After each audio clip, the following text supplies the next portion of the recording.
For subtitles, please click here on your screen. जनगण मन को बदल दीजिए। अरे भाई, जो चीज़ नहीं बदली जा सकती उस पर बात मत करो। अब सरफरोशी की तमन्ना अब हमारे दिल में है, उसको अगर बदलने के लिए कहते तो वो करेक्टर ही मर जाता। सरफरोशी की तमन्ना अब हमारे दिल में है, देखना है जोर कितना बाजुए कातिल में है। क्योंकि लिपसिंग करेंगे तो करेक्टर और खुल के बाहर आएगा, फिर और गाली पड़ेगी। सरफरोशी की तमन्ना। अगर आपको लिपसिंग नहीं है तो कोई भी शॉट ले लो ना, लाइन कुछ भी चल रही हो। आप नदी का शॉट ले लिए, पहाड़ का शॉट ले लिए, आसमान का शॉट ले लिए, रास्ते का शॉट, हो गया, गाना खत्म हो गया। देखना है जोर कितना। मूड कहीं और है, ट्यून कहीं और जा रही है और अरेंजमेंट कहीं और जा रहा, वो सवाल ही नहीं पैदा होता। वो भी रहमान के साथ तो इम्पॉसिबल था। बाजुए कातिल में है। Tracking milestones of an incredible journey spanning more than 3 decades. Rahman Music Sheets.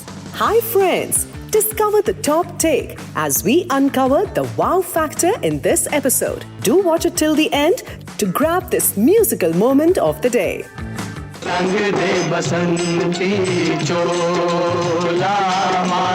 For decades, this song wasn't just remembered, it became the sound of Bhagat Singh.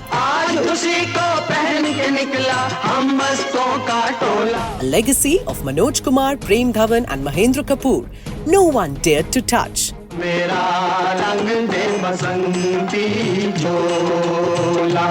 Until 2002, when Rajkumar, Santoshi, A.R. Rahman and Sameer Anjaan chose to reimagine it. मेरा रंग दे बसंती चोला, मैं रंग दे, मेरा रंग दे। In episode 240 of Rahman Music Sheets, Sameer reveals how a lyricist known for love stepped in to write revolution. Find its link in the description.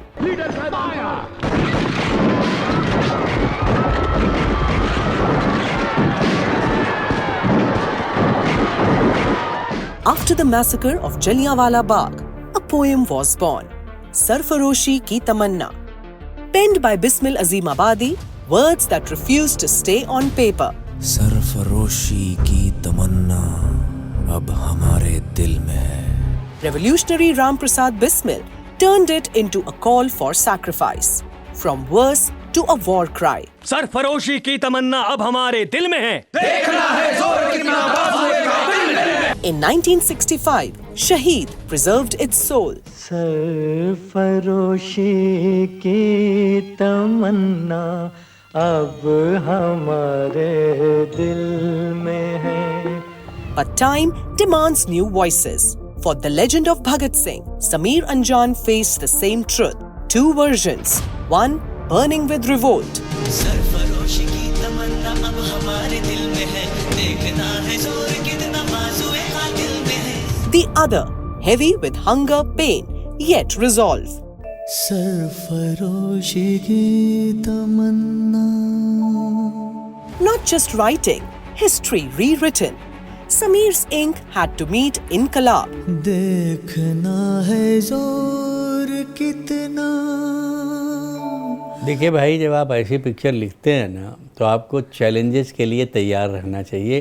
क्योंकि वो film मैंने देखी तो मुझे समझ में आ गया कि सिचुएशंस आएंगी और इनसे हमको निपटना पड़ेगा। तो वो 2 नहीं 3 बार भी आता तो हम उसको लिखते।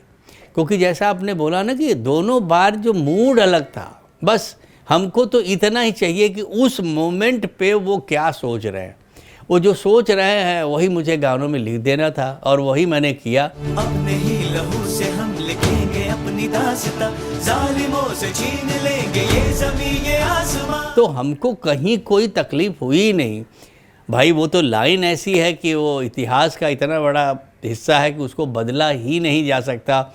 अब कोई कहे कि आप जो है जनगण मन को बदल दीजिए। अरे भाई, जो चीज़ नहीं बदली जा सकती उस पर बात मत करो। अब सरफरोशी की तमन्ना अब हमारे दिल में है, उसको अगर बदलने के लिए कहते तो वो करेक्टर ही मर जाता ना, क्योंकि वही करेक्टर गा रहा है फिर। तो इसलिए वो उस गाने में भी मुझे बिल्कुल तकलीफ नहीं हुई। सर फिरे जवान हम तो मौत से भी ना डरे, आज आए देश में ये क्यों गवारा हम करें। क्योंकि राज्य के साथ एक मैं आपको बताऊं बहुत अच्छी बात है, वो इतने क्लियर होते हैं अपने किरदार और अपने थॉट्स के ऊपर कि आप केवल उनको फॉलो करते जाओ ना, आपको कुछ लिखने की ज़रूरत ही नहीं होगी, बशर्ते कि आपका डायग्नोसिस पावर इतना स्ट्रांग होना चाहिए कि आप डायरेक्टर के विजन को समझ जाओ। क्योंकि डायरेक्टर लिख के तो बताएगा नहीं, डायरेक्टर बोलेगा कि समीर ये इमोशन है, मैं कुछ ऐसा चाहता हूँ, बस आपको उसको फॉलो करना है।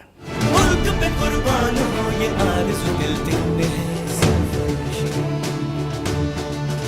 सर, एक गाने में क्या चाहिए, ये ब्रीफ आपको राजकुमार संतोषी जी देते थे 100% या रहमान साहब? ना, सब राजकुमार संतोषी जी की तरह। सरफरोशी की तमन्ना, क्योंकि दो अलग अलग धुनें थी, तो क्या दोनों ट्यून्स आपके पास थी एडवांस में?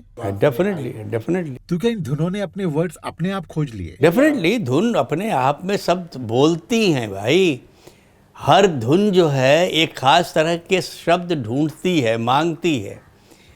और उन्होंने उस फिल्म के, मुझे जहाँ तक याद है, सारे गाने देश राग पे बनाए थे, ताकि वो पृष्ठभूमि उन्होंने पहले ही तैयार कर दी थी कि आप जो भी लिखेंगे म्यूजिक उसको इन्हांस करेगा, क्योंकि आप जो लिखेंगे वो राष्ट्र प्रेम के प्रति, आज़ादी के प्रति, इनकी कुर्बानियों के प्रति लिखेंगे।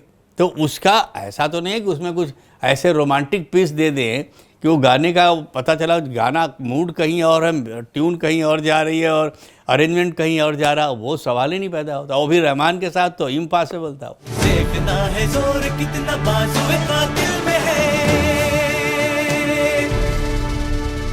सर, आप एक पुरानी कविता को नया रूप दे रहे थे, वो भी धुन और कैरेक्टर के मुताबिक, लेकिन हर लेखक अपनी राइटिंग में अपनी सोच तो जरूर डालता है। तो क्या आपके जहन में कुछ ऐसा था कि ये फिल्म है तो भगत सिंह जी के बारे में, लेकिन मैं अपने गानों के जरिए 21वीं सदी की ऑडियंस से भी कुछ कह सकूं? डेफिनेटली। देखिए क्या होता है, हम जो गाने लिखते हैं उसमें हमारी सोच केवल इतनी होती है कि हमको अगर वो पुरानी कोई चीज़ है तो उसको नया स्वरूप कैसे दें। दूसरी चीज़ होती है कि हम उस कहानी और उस किरदार में होते हैं, हम अपना कुछ लिखते नहीं। उस वक्त किस कैरेक्टर का क्या मूड है उसको मद्देनज़र रख के हमको लिखना पड़ता है। तो जो सिचुएशन थी हमने उसी के हिसाब से लिखा। सरफरोशी की तमन्ना अब हमारे दिल में है। हाँ, ये बात ज़रूर थी कि चूँकि हमारा एक ये भी धर्म है कि हम अपने कलम से जो कुछ लिखते हैं उसमें कोशिश ये होनी चाहिए कि समाज में अगर कुछ परिवर्तन ला सकें या लोगों के अंदर वो राष्ट्र भावना पैदा कर सकें। और ऐसी फिल्मों से तो बहुत ज़्यादा लोगों में जागृति आती है। वक्त आने पे बता देंगे तुझे आंसू। और उस फिल्म का असर हुआ भी। आज भी जब लोग गाने सुनते हैं तो जिस जोश में आते हैं और जिस तरह से मुझे कहते हैं कि सर ये गाना जब सुनते हैं तो हमको इस देश के प्रति जो है हमारा सम्मान और ज़्यादा बढ़ जाता है कि ये आज़ादी के जो परिंदे थे जिन्होंने इतनी बड़ी लड़ाई लड़ी और अपनी जान की कुर्बानियाँ दे के इन्होंने आज़ाद किया हमें, तब इनको समझ में आता है कि ये आज़ादी इतनी आसानी से मिली नहीं है। तो ऐसा मौका जब आता है तो ये चीज़ एक ज़रूर रहती है कि कोई भी हम गाना लिखें तो उसमें कहीं ना कहीं ये कोशिश होनी चाहिए कि जिस पीढ़ी के लिए हम लिख रहे हैं, अगर हम 21वीं सदी में लिख रहे हैं तो आज के बच्चों को उसी बात को मैं किस तरह से कहूँ कि लोगों को लगे कि नहीं यार ये हमसे कहीं मिलती जुलती भी बात है और हमको जागृत करती है, हमको एक नई दिशा देती है। क्या बताए हम जुनूने। सर, आपने जो लिखा उसे बहुत ही बेहतरीन तरीके से गाया सोनू निगम जी ने। मैंने उनसे भी बात की थी। Let me show you what he said. Sonu ji, सरफरोशी की तमन्ना, इस गाने की जो फिल्म में सिचुएशन है वो ये है कि भगत सिंह जी और उनके साथी बहुत लंबी भूख हड़ताल पे हैं। तो इस गाने को गाने के लिए क्या आपने कोई खास तैयारी की just to get into the song? No, I remember I ate a lot. I was not fasting for this song. The song is supposed to be treated like a craft. अगर मैं गाना दुखी गाना है और मैं खुद दुखी हो जाऊं या कुछ है और कन्वे नहीं हो पा रहा गाने से तो कैसे होगा। तो मुझे गाना जब मिलता है तो मैं उस गाने के मर्म को समझता हूं और फिर टेक्निक का इस्तेमाल करता हूं कि किस वर्ड को कैसे बयां किया जा सकता है कि उससे वो भावना कन्वे हो। शौक किस मंजिल में है। सर, जैसा कि सोनू जी ने कहा कि a song must be treated like a craft, तो अगर हम क्राफ्ट की ही बात करें तो एक फिल्म की स्टोरी, उसके कैरेक्टर्स और उसकी टोन को तय करने में लिरिक्स का और एक लिरिसिस्ट का कितना बड़ा रोल होता है? डेफिनेटली बहुत बड़ा रोल होता है। देखिए क्या होता है ना, यही आजकल बिखराव जो हो गया है ना, यही प्रॉब्लम है। एक लिरिक राइटर आया, एक गाना लिखा, चला गया, उसको पता ही नहीं कि अगला राइटर क्या लिखेगा क्या नहीं लिखेगा। अब तो कहानियाँ भी नहीं सुनाई जा रही हैं, अब एक हिट गाना बोलते हैं, हिट गाना भेज दो। तो तब क्या इतनी डिटेलिंग होती थी कि हर आदमी को पता होता था कि हमारा कंट्रीब्यूशन कितना होने वाला है इस फिल्म में। और भाई म्यूज़िक, लोग बोलते हैं किसी फिल्म की सक्सेस में 50% कंट्रीब्यूशन म्यूज़िक का होता है और हमारी रिस्पॉन्सिबिलिटी भी उतनी बड़ी होती है। तो जब हम कलम उठाते हैं तो हमको पता होता है कि अगर कहीं मैं चूक गया, मानो रहमान ने अपनी धुन बहुत अच्छी दे दी, फिल्म बहुत अच्छी बन गई, बट लिरिक्स अच्छा नहीं हुआ, तो सारा डिस्क्रेडिट मुझे आता। तो उसके लिए तो चूँकि हम काम कर चुके थे, इतना हमको पता था हमको क्या लिखना है और क्या नहीं लिखना है, और वो जो जो हमको बताया गया हम उसके हिसाब से उसको फॉलो करते हुए गए। और वो फिल्म देख के आपको लगता है, आप वो गाना आप देखें, सुखविंदर जी का जो गाना है कि देश मेरे मेरी जान है तू, तो वो मैं कहीं हटा ही नहीं किरदार से और उस फिल्म से। तो जो ऑडियंस जब देखती है तो वो पूरी उसी भावना से वो लोतपोत हो जाते हैं, उनको लगता है कि यार ये मिला मुझे। तो क्या सर यही वजह है कि आज जो गाने बन रहे हैं उनकी उम्र 1 या 2 महीने से ज़्यादा नहीं होती है? नहीं, हो भी नहीं, होगी भी नहीं सर, उसका सवाल ही नहीं। जब तक आप गहरी बात नहीं करेंगे, कोई ऐसी बात नहीं करेंगे जो दूर तक जाए, तो उसका प्रभाव उतना ही होगा, छोटा हो जाएगा ही नहीं, दूर तक ठहरेगा ही नहीं। ठहरने के लिए उसमें वज़न पैदा करना पड़ता है, वो है नहीं अभी।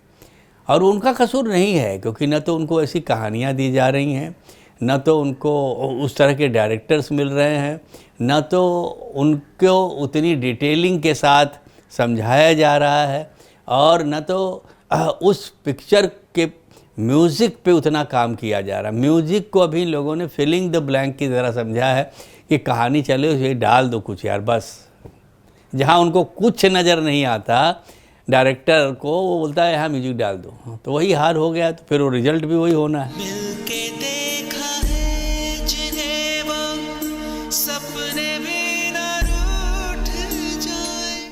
सर, मैं आपसे जानना चाहता हूं कि जब एक हीरो या हीरोइन स्क्रीन पर गाना गाते हैं तो एक विजुअल रेफरेंस हमारे दिमाग में बैठ जाता है, लेकिन आजकल की सोच कुछ ऐसी है कि गानों को लिप सिंक ना किया जाए बल्कि एज बैकग्राउंड म्यूजिक यूज किया जाए। ये सारी चीज़ इसलिए हुई अपनी जान बचाने की कोशिश ना, क्योंकि लिप सिंक करेंगे तो कैरेक्टर और खुल के बाहर आएगा, फिर और गाली पड़ेगी। तो बेहतर बैकग्राउंड में करके निकल जाओ ताकि लोगों का ध्यान ही नहीं जाए उधर। भाई, जब एक कैरेक्टर लिप सिंक दे रहा होगा तो वो इमोशन भी देगा, वो फील भी देगा। अब वो गाने में ही नहीं है तो बेचारा एक्टर कैसे देगा वो? अच्छा, अगर आपको लिप सिंक नहीं है तो कोई भी शॉट ले लो ना, लाइन कुछ भी चल रही हो, आप नदी का शॉट ले लिए, पहाड़ का शॉट ले लिए, आसमान का शॉट ले लिए, रास्ते का शॉट, हो गया, गाना ख़त्म हो गया। क्योंकि उस गाने में रूह ही नहीं है, उसमें कोई ऐसी बात नहीं है जो कॉमन आदमी से कनेक्ट हो। तो लोग कनेक्ट होंगे तो कैसे होंगे, और वो गाना चलेगा तो कैसे चलेगा? हौसले वो हौसले क्या जो सितम से टूट जाए। तो क्या सर 21st सेंचुरी और जेन जी के नाम पर सिर्फ जल्दबाजी हो रही है? अब समझ में आ रहा है, बट बड़ी देर की मेहरबान आते आते अब फिर वहाँ पर पहुँचने में बहुत वक्त लगेगा। पहुँचना तो पड़ेगा, क्योंकि इस मुल्क से संगीत चला जाए या लोगों का सुनना बंद हो जाए वो इम्पॉसिबल है। अभी फिल्मों में नहीं मिल रहा है तो लोग सिंगल गाने सुन रहे हैं, प्राइवेट गाने सुन रहे हैं, उनकी चॉइसेस पूरी हो रही हैं। ये बदनसीबी है हमारी इंडस्ट्री की कि वो इस चीज़ को समझ नहीं रही है। अब कुछ सेंसिबल लोगों की समझ में आया है तो हो जाएगा, सब ठीक हो जाएगा। सिर्फ आजादी हमारा मकसद नहीं है। आजादी का मतलब क्या है कि हुकूमत अंग्रेजों के हाथों से निकलकर मुट्ठी भर रईस और ताकतवर हिंदुस्तानियों के हाथ लग जाए। The Legend of Bhagat Singh earned 2 National Film Awards: Best Feature Film in Hindi and Best Actor for Ajay Devgn. It also secured 3 Filmfare Awards: Best Actor Critics' Choice for Ajay Devgn, Best Film Critics' Choice, Best Background Score for A.R. Rahman, featuring 10 songs penned by Sameer, adding depth and emotion to the film's powerful narrative. देश की आज़ादी के सिवा अब मेरी जिंदगी में कोई और चीज़ मायने नहीं रखती, इसीलिए मैं उसी रास्ते पर जा रहा हूँ। Sir, the legend of Bhagat Singh जंगे आज़ादी की कहानी थी। अब आप एक ऐसी फिल्म लिख रहे हैं जो आज़ादी और देश की सरहद बचाने की कहानी है। इसका पहले नाम था बैटल ऑफ गलवान और अब उसको मातृभूमि नया नाम मिला है।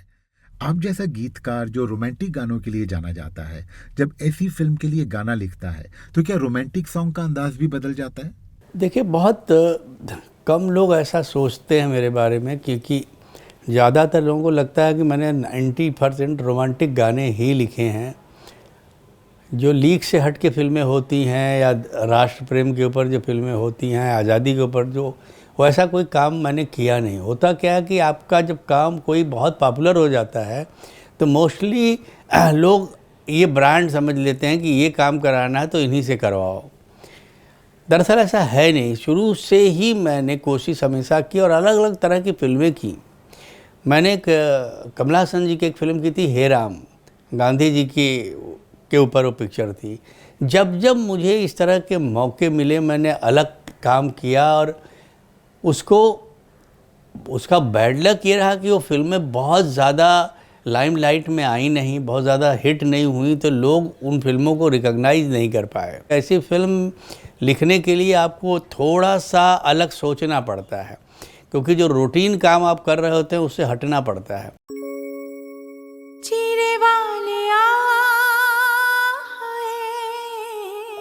Coming up next, revolution was loud, but love was almost silent. Why did A.R. Rahman hold the music back?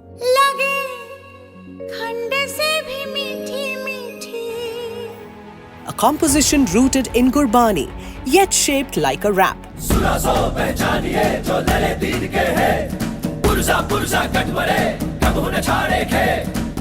Every song layered with sacrifice and dreams. But how do you make it speak to the 21st century?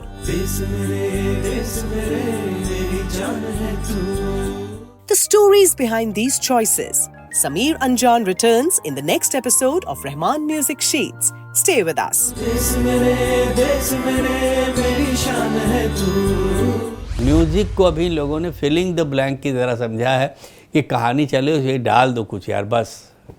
जहां उनको कुछ नज़र नहीं आता director को, वो बोलता है यहाँ म्यूजिक डाल दो, तो वही हाल हो गया, तो फिर वो रिजल्ट भी वही होना है। Do you agree that this indeed was the moment of the day? Is your choice different? Whatever your mind says, write it in the comments section below. We will be waiting.